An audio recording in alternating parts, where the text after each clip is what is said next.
એ કુખ જીજાબાઈને જેથી શિવાજી પાક્યો હતો, તલવાર કેરી ધાર પર એણે હિન્દુ ધર્મ રાખ્યો હતો.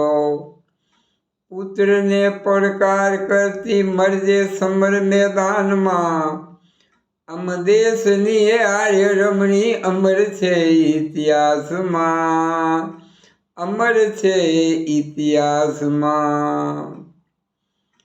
એ ભલ ગયું નિજ ઓરડે શિયળ ઉભાસ્ય કર્યું, તેથી પોઢલ ચાંપો પીંગળે એને વસ્ત્ર મુખ ઉપર ધર્યું. તેથી જોગ માયા જીભ કરડી સીધાવી સ્વર્ગવાસમાં, અમ દેશની એ આર્ય રમણી અમર છે ઇતિહાસમાં, અમર છે ઇતિહાસમાં.